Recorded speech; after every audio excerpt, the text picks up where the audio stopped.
यानंतर बातम्यांचा आढावा घेणार आहोत. वेगवान युतीसाठी मी तडजोड केली अशी कबुली उद्धव ठाकरे यांनी दिली आहे. सामनाला दिलेल्या मुलाखतीमध्ये त्यांनी तडजोड केल्याचं कबूल केलंय, पण ही तडजोड मी महाराष्ट्रासाठी केली आहे, जनतेसाठी केली असा दावा त्यांनी केला. या मुलाखतीमध्ये अनेक मुद्द्यांवर उद्धव ठाकरेंनी भाष्य केले. शिवसेनेनं अयोध्यावारी केल्यामुळे अयोध्येचा मुद्दा चर्चेत आला आणि शेवटी कोर्टातही सुनावणी सुरू झाली असा दावा उद्धव ठाकरेंनी केला. माझं वचन आहे, शिवसेनेचा मुख्यमंत्री होईल. हे वचन मी कुणालाही विचारून दिलेलं नाही, तर मी बाळासाहेबांना दिलेलं हे वचन आहे. कुणाच्याही परवानगी वाचून ते अडणार नाही असं उद्धव ठाकरे म्हणाले. लगेच मुख्यमंत्री उपमुख्यमंत्री पदाची घाई कशाला? आधी त्याची आधी निवडणूक होऊ द्या. विधिमंडळाचं संसदीय कामकाज त्यानं पाहिलंय. अनेक तरुणांनी राजकारणात यावं असंही उद्धव ठाकरे म्हणाले. महाराष्ट्रातील विधानसभा निवडणुकीमध्ये उमेदवारास अर्ज मागे घेण्याची आज अंतिम मुदत आहे. आज महाराष्ट्रात संध्याकाळपर्यंत प्रत्येक विधानसभा नेमकी किती जणांची निवडणूक लागणार आहे आणि किती जण रिंगणामध्ये असणार हे बघावं लागणार आहे. तर बंडोबा थंड करण्यामध्ये आघाडी आणि युतीच्या नेत्यांना यश येते का हेही बघावं लागणार आहे. राज्यामध्ये 4700 पेक्षा जास्त अर्ज वैध ठरले असून आज नेमके यापैकी किती अर्ज मागे घेतले जातात याकडे सगळ्यांचं लक्ष लागलंय. विधानसभा निवडणुकीच्या पार्श्वभूमीवर काँग्रेस राष्ट्रवादी आघाडीचा जाहीरनामा प्रसिद्ध होणार आहे. आज दुपारी मुंबईमध्ये आघाडीचा जाहीरनामा प्रसिद्ध करण्यात येणार आणि त्यामुळे आघाडी आता मतदारांना कसं आकर्षित करते हे पाहणं महत्त्वाचं ठरणार आहे. देशात काँग्रेस पक्ष कमजोर झाला असून या पक्षाला कॅल्शियमचं इंजेक्शन दिलं तरी काही उपयोग नाही. या पक्षात आता काहीच राहिलेलं नाही अशा शब्दात एमआयएमचे राष्ट्रीय अध्यक्ष खासदार असदुद्दीन ओवैसी यांनी काँग्रेसवर टीका केली आहे. विधानसभा निवडणुकीच्या पार्श्वभूमीवर त्यांची पुण्यामध्ये सभा पार पडली. धुळ्यात मुख्यमंत्र्यांची शिष्टा यशस्वी झालेली आहे. भाजपतील धुळे शहरातील बंडखोरी अखेर मागे घेण्यात आली आहे. डॉक्टर माधुरी बोरसे यांनी निवडणुकीतून माघार घेतली आहे. मुख्यमंत्र्यांची चर्चेनंतर माघार घेतल्याचं त्यांनी सांगितलं. धुळे शहर मतदारसंघातून उमेदवारी दाखल केली होती. भाजपतील बंडखोरांना थंड करण्याचं भाजपचे जोरदार प्रयत्न सुरू आहेत. मुख्यमंत्री आणि प्रदेशाध्यक्षांकडून बंडखोरांशी संपर्क साधून त्यांचं बंड शांत करण्याचा प्रयत्न सुरू आहे. भाजपच्या इच्छुकांनी 114 ठिकाणी बंडखोरी केली आहे. भाजप शिवसेना युती आणि काँग्रेस आघाडीमधील बंडखोरांची सगळ्यात जास्त संख्या कोल्हापूर जिल्ह्यात पाहायला मिळते. कोल्हापूर जिल्ह्यातल्या चंदगडमध्ये तर 9 जणांनी बंडखोरी केली आहे. त्यामुळे या बंडखोरांबाबतचा निर्णय आज दुपारी 3 नंतर स्पष्ट होणार आहे. अर्ज माघारीचा अर्ज शेवटचा दिवस आज असला तरी दुपारी 3 पर्यंत अर्ज मागे घेता येणार आहेत. कोल्हापूर जिल्ह्यातल्या कागल, चंदगड, इचलकरंजी, शिरोळ अशा अनेक ठिकाणी बंडखोरी झाली आहे. मुख्यमंत्री देवेंद्र फडणवीस आणि राहुल कुल यांच्या उपस्थितीमध्ये दौंड तालुक्यातील धनगर आणि माळी समाजाचे नेते आनंद थोरात आणि माळी समाजाचे नेते महेश भागवत यांनी भाजपमध्ये प्रवेश केलाय. त्यामुळे राष्ट्रवादी काँग्रेसला दौंड तालुक्यामध्ये मोठा धक्का बसलाय. दौंड तालुक्यामध्ये आनंद थोरात आणि महेश भागवत यांना मानणारा एक मोठा वर्ग आहे. त्यामुळे आमदार राहुल कुल यांचं पारडं जड झालंय. बंडखोरांचं बंड शमवण्यासाठी काँग्रेसचे बाळासाहेब थोरात आणि राष्ट्रवादीचे अजित पवार यांची बैठक झाली आहे. बंडखोरांविषयी बैठकीत तडजोड केली असल्याची माहिती आहे. मल्लिकार्जुन खरगे यांच्या मध्यस्थीनं हे बंड शांत करण्याचा प्रयत्न होतोय. राज्यात 43 लाख बोगस मतदार आहेत असा गंभीर आरोप प्रकाश आंबेडकर यांनी केलाय. म्हणजेच प्रत्येक मतदारसंघात 20,000 डुप्लिकेट मतदार आहेत. हे गंभीर आहे असं आंबेडकर म्हणाले. कोणत्या निवडणूक अधिकाऱ्यानं हे केले याची चौकशी व्हावी अशी मागणीही त्यांनी केली आहे. मनसे अध्यक्ष राज ठाकरे विधानसभा निवडणुकीच्या प्रचाराचा शुभारंभ पुण्यातून करतायत. बुधवारी 9 ऑक्टोबरला पुण्याचं ग्रामदैवत कसबा गणपतीचं दर्शन घेऊन ते प्रचाराचा नारळ फोडणार आहेत. काँग्रेसचे माजी अध्यक्ष कृपाशंकर सिंह यांनी मीरा रोड विधानसभा क्षेत्रामध्ये भाजप उमेदवाराच्या प्रचारासाठी ते उतरले आहेत. कृपाशंकर सिंह यांनी काँग्रेस पक्ष सोडल्यानंतर थेट निवडणुकीत स्वतःला उतरवलं नसलं तरी भाजपच्या उमेदवाराचा प्रचार करत असल्यानं राजकीय वर्तुळात चर्चा सुरू झाली आहे. प्रकाश आंबेडकर यांना ताब्यात घेतल्याच्या निषेधार्थ बारामतीमध्ये एसटी बस फोडण्यात आली आहे. दौंड बारामती शटल ही एसटी बस फोडण्यात आली आहे. तर या दगडफेकीमध्ये एक वृद्ध जखमी झाले.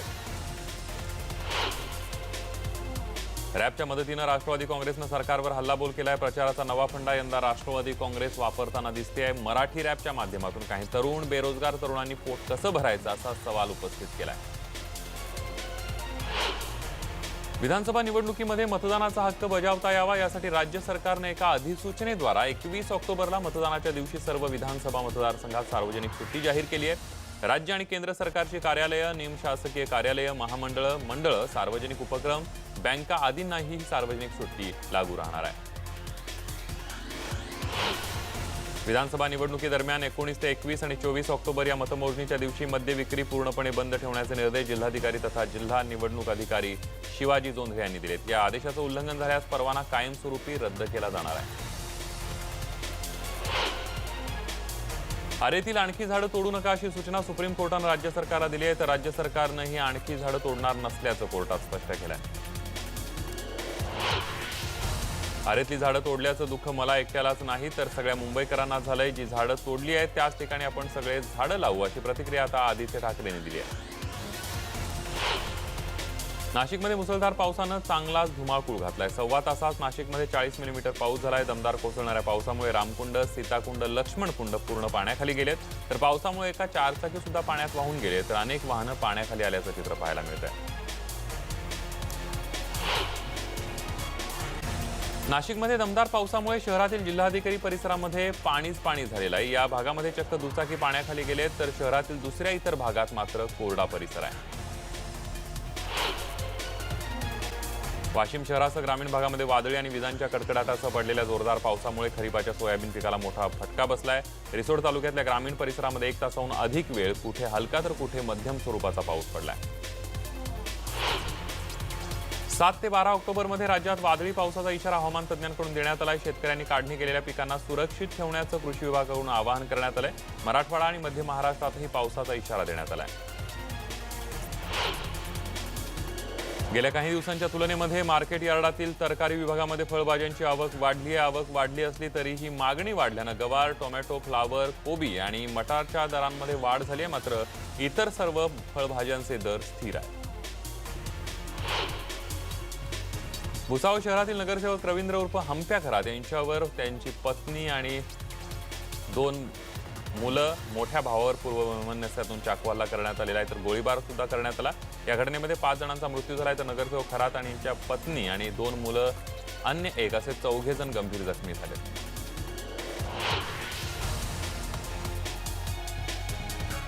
जुन्या जमिनीच्या वादामधून पाथरी तालुक्यातल्या उमरा इथं 6 ते 7 जणांना मारहाण केल्याची घटना घडली असून या घटनेमुळे गाव आणि परिसरामध्ये दहशतीचं वातावरण तयार झालंय. पाथरी तालुक्यातील उमरा या गावामध्ये राहणाऱ्या शेळके कुटुंबाला याच गावातील काही गुंडांनी जमिनीच्या वादातून मारहाण केली आहे. यामध्ये शेळके कुटुंबातील 3 महिलांसह पुरुष जखमी झालेत. नवरात्रीनिमित्त औरंगाबादच्या कर्णपुरा यात्रेत जाणाऱ्या 6 जणांना एका मिनी बसनं चिरडल्याची धक्कादायक घटना घडली. या भीषण अपघातामध्ये 2 जण जागीच ठार झाले तर 3 जण गंभीर जखमी आहेत. औरंगाबाद जालना महामार्गावर हा भीषण अपघात झाला. दरम्यान मिनी बस चालकाचा पाठलाग करत पोलिसांनी त्याला ताब्यात घेतले. या प्रकरणी पुंडलिक नगर पोलीस ठाण्यात गुन्हा दाखल करण्यात आला. 4 महिने पाकिस्तानी कैदेत राहून आलेल्या भारतीय सैन्य दलातील जवान चंदू चव्हाण यानं सैन्याला रामराम ठोकण्याचा निर्णय घेतलाय. नगर इथल्या सैन्य दलाच्या केंद्रावर कार्यरत असलेले चव्हाण हे आपल्या घरी परतले आहेत. आपल्याला त्रास होत असल्यामुळे आणि आपल्या अडचणी ऐकून घेतल्या जात नसल्यामुळे चव्हाण यांनी हा निर्णय घेतल्याचं बोललं जात आहे. बुलढाणा जिल्ह्यातल्या बेराळा इथल्या 40 वर्षीय गीता गोलाईत या शेतकरी महिलेचा नाल्यामध्ये वाहून गेल्यानं मृत्यू झालाय. संध्याकाळी शेतातून घरी येत असताना ही महिला नाल्यात वाहून गेल्याची माहिती ग्रामस्थांनी दिली आहे. जालना तालुक्यामध्ये आज काही ठिकाणी विजेच्या कडकडाटासह पाऊस झाला. तालुक्यातल्या भागडे सावरगाव शिवारामध्ये वीज कोसळून 3 जण ठार झाले तर 2 जण गंभीर जखमी झाले. ठार झालेल्यांमध्ये 2 महिलांचा एका पुरुषाचा समावेश आहे. गयाबाई नाईक नवरे, संदीप पवार यांच्यासह आणखी एक महिला या घटनेमध्ये मृत्युमुखी पडली आहे. बुलढाणा जिल्ह्यामध्ये रविवारी झालेल्या गारपिटीसह मुसळधार पावसामुळे शेतकऱ्यांच्या पिकाचं मोठं नुकसान झालंय. रुईखेड, टेकाळे, नांद्राकोळी, खुबगाव, कोलवडसह इतर भागातही वादळी वाऱ्यासह मुसळधार पाऊस झाला आणि त्यामुळे शेतातील पिकं उन्मळून गेली आहेत. मुसळधार पावसानं धुमाकूळ घालत सटाणा, चांदवड, देवळा, बागलाण भागाला झोडपून काढले. काही ठिकाणी 2 तास तर काही ठिकाणी 4 ते 5 तास जोरदार पाऊस झाल्यामुळे नदी नाले दुथडी भरून वाहत आहेत. छोटे मोठे बंधारे देखील तुडुंब भरले असून बागलाण इथं एक बंधारा फुटून त्याचं पाणी शेतात शिरलंय. परभणी शहरासह जिल्ह्यात रविवारी मान्सूनच्या परतीच्या पावसानं हजेरी लावली. काही भागांमध्ये मुसळधार तर काही भागात तुरळक स्वरूपाचा पाऊस झालाय. मागील अनेक दिवसांपासून परभणी जिल्ह्यातून पाऊस गायब झाला होता. बुलढाणा जिल्ह्यातील बेराळा इथल्या 40 वर्षीय गीता गोलाईत या शेतकरी महिलेचा नाल्यात वाहून गेल्यानं मृत्यू झालाय. बारामती तालुक्यामध्ये जोगवाडी इथून शिक्षकानं विद्यार्थिनीला पळवून नेल्याची तक्रार वडगाव निंबाळकर पोलीस ठाण्यामध्ये दाखल करण्यात आली आहे। पुण्यातील नामांकित शिक्षण संस्थेमध्ये कार्यरत असणाऱ्या निलेश कुंभार या शिक्षकानं मुलीला पळवून नेल्याचा आरोप मुलीच्या पालकांनी केलाय। या शिक्षकावर इतरही अशा स्वरूपाच्या घटनेमध्ये संस्थेअंतर्गत कारवाई केल्याचं समोर आलंय। वाशिम जिल्ह्यातल्या शेलू बाजार गावामध्ये 10 महिन्याच्या बाळाला विहिरीत फेकल्याची घटना घडली। अमरावती जिल्ह्याच्या ब्राह्मणवाडा गावातील संगीता माहुलकर यांनी आपल्या पोटच्या 10 महिन्यांच्या बाळाला 2 दिवसाअगोदर शेलू बाजार गावातील विहिरीत फेकलं होतं। 2 दिवसांपासून मुलगा दिसत नसल्यानं संगीताच्या पती विठोबा माहुलकर यांनी पत्नीची पोलिसांमध्ये तक्रार दिल्यानंतर हा प्रकार उघडकीला आला। या प्रकरणी आईसह अजून एकाला अटक करण्यात आली आहे। जुन्या जमिनीच्या वादामधून पाथरी तालुक्यातल्या उमरा इथं 6 ते 7 जणांना मारहाण केल्याची घटना घडली असून या घटनेमुळे गाव आणि परिसरामध्ये दहशतीचं वातावरण निर्माण झालंय। शिरूर तालुक्यातल्या जांभूर इथं बिबट्याच्या हल्ल्यामध्ये 2 वर्षाच्या मुलीचा मृत्यू झालाय। समृद्धी योगेश जोरी असं या मृत मुलीचं नाव आहे। रात्री 10 वाजता घरासमोरील ओट्यावरून बिबट्यानं मुलीला ओढत नेलं। गावकऱ्यांनी शोध घेतल्यानंतर रात्री उशिरा मुलीचा मृतदेह सापडला। ताडोबा व्याघ्र प्रकल्पातील मीरा वाघिणीचा मृत्यू झालाय। ताडोबा व्याघ्र प्रकल्पातील सर्वात प्रसिद्ध वाघीण असलेली माया वाघीण ही मीरा वाघिणीची आई आहे। काही दिवसांपूर्वी रानगव्यांसोबत मीरा वाघिणीची झुंज झाली होती आणि त्यात ती जखमी झाली होती, त्यातच जायबंदी झालेली होती। त्यानंतर एक छोटासा ब्रेक घेऊन पुन्हा परतूया। पहा फक्त न्यूज 18 लोकमत।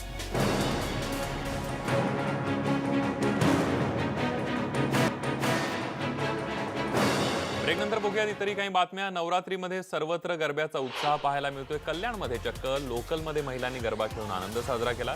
रोजच्या धावपळीच्या आयुष्यामध्ये थोडासा विरंगुळा घेण्याचा प्रयत्न या महिलांनी केला। दसऱ्याच्या निमित्तानं मुंबईतील फुल बाजारमध्ये मोठ्या प्रमाणावर झेंडूच्या फुलांची आवक झाली आहे। दसऱ्याला आपट्याची पानं सोनं म्हणून देण्याची प्रथा आहे आणि यामुळे आपट्याची पानं सुद्धा मोठ्या प्रमाणावर बाजारपेठांमध्ये आल्यात। देशभरात नवरात्र उत्सव सुरू आहे। मुंबईत तर धूमधाम सुरू आहे।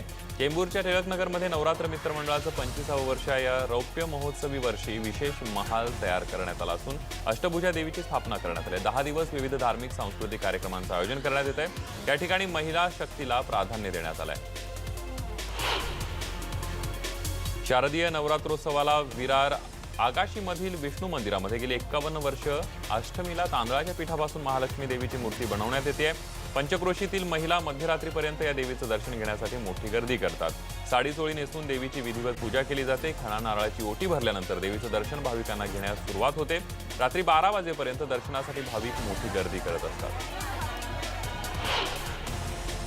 अंबे मातेचा जयघोष, रांगोळ्यांचे गालिचे, फुलांच्या पायघड्या, पारंपरिक वाद्यवृंद, भालदार, चोपदार, आकर्षक रोषणाई असा शाही लवाजमा घेऊन फुलांनी सजलेल्या चांदीच्या वाहनातून करवीर निवासिनी अंबाबाईचा नगर प्रदक्षिणा सोहळा उत्साहामध्ये पार पडला। त्यावेळेला अवघं शहर रस्त्यावर उतरलं होतं। अनेक ठिकाणी देवीच्या स्वागतासाठी रांगोळी आणि फुलांचे गालिचे अंतरण्यात आले होते। संपूर्ण मार्ग जगदंबेच्या स्वागतासाठी सजवण्यात आला होता। दरवर्षी नवरात्रीमध्ये अष्टमीला अंबाबाईचा नगर प्रदक्षिणा सोहळा पार पडतो। महाअष्टमीनिमित्त देवी मंदिरामध्ये भाविकांची मांदियाळी दिसून येते। अहमदनगर जिल्ह्यातल्या कोल्हार भगवतीपूर इथं सुद्धा भगवती मातेच्या दर्शनासाठी भाविकांनी गर्दी केली होती। कोल्हार भगवतीपूर इथं 3.5 शक्तिपीठांचं एकत्र दर्शन होत असल्यानं नवरात्र उत्सवामध्ये भाविकांची मोठी गर्दी असते। 8व्या माळेला महिला भाविकांनी मोठी गर्दी केल्याचं पाहायला मिळालं। मंदिर प्रशासनाकडून विविध धार्मिक कार्यक्रमांचं आयोजन सुद्धा करण्यात आलं होतं। जुन्नर तालुक्यातल्या निमदरी गावच्या रेणुका देवीच्या दर्शनासाठी नवरात्रोत्सवानिमित्त मोठी गर्दी होते। पुणे जिल्ह्यातील देवींची ही प्रमुख मंदिर आहे। त्यातलं निसर्गरम्य मीना नदीच्या कुशीमध्ये वसलेलं हे एक देवस्थान आहे। महाराष्ट्राची कुलस्वामिनी तुळजाभवानी देवीची 8वी माळ काल पार पडली। या दिवशी देवीची महिषासूरमर्दिनी स्वरूपातील अलंकार पूजा मांडण्यात येते। पूजेमध्ये देवीला महिषासूर राक्षसाचा वध करताना दाखवण्यात आलं। दुपारी विधिवत पूजा करून देवीची पूजा मांडण्यात आली आणि देवीच्या दर्शनासाठी भक्तांनी सुद्धा मोठी गर्दी केली होती।